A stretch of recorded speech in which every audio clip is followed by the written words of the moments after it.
Hello बच्चों, let's read this question. So the question here is, in radioactive decay process, the negatively charged emitted beta particles are.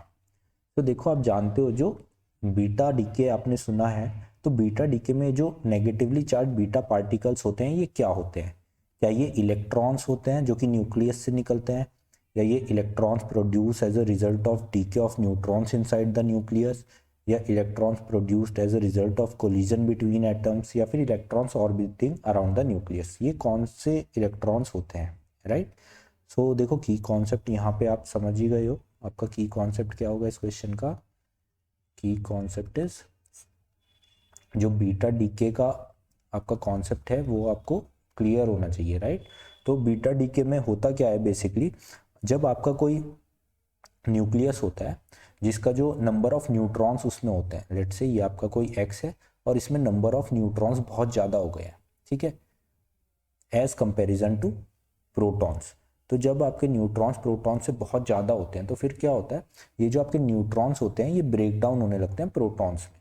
तो आपका जब nucleus के अंदर neutron proton में convert होगा तो आपका चार्ज भी चेंज हो जाएगा, ठीक है. लेट से इसका पहले एटॉमिक नंबर Z था और एटॉमिक मास था A, और अब ये क्योंकि इसमें एक न्यूट्रॉन एक प्रोटॉन में चेंज हो गया तो ये कितना हो जाता है, इसका एटॉमिक नंबर बढ़ के Z+1 हो जाएगा, और इसका एटॉमिक मास तो अभी भी उतना ही रहेगा क्योंकि न्यूट्रॉन का और आपके प्रोटॉन का मास तो करीबन सेम ही होता है, ठीक है. तो इसको बैलेंस करने के लिए, अब क्योंकि इसके ऊपर एक चार्ज बढ़ जाएगा, पॉजिटिव चार्ज इस वजह से, तो इसको बैलेंस करने के लिए एक नेगेटिवली चार्ज पार्टिकल यहाँ से रिलीज होगा जिसको हम बेसिकली बीटा पार्टिकल हमारा बोलते हैं, जिसपे -1 का चार्ज होता है और ये लगभग मासलेस होता है, ठीक है, और साथ ही साथ एक न्यूट्रिनो निकलता है. तो ये बेसिकली आपकी प्रोसेस होती है बीटा डीके की. तो ये जो आपका बीटा पार्टिकल है ये क्यों निकल रहा है? आपका करेक्ट ऑप्शन यहाँ पे क्या होना चाहिए?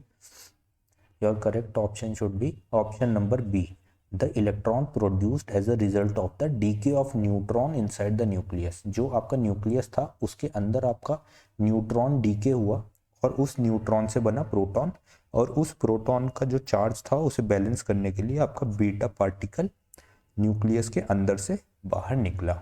ओके, सो ये आपका करेक्ट ऑप्शन यहाँ पे हो जाएगा option number B. So I hope you understand this concept. Good luck.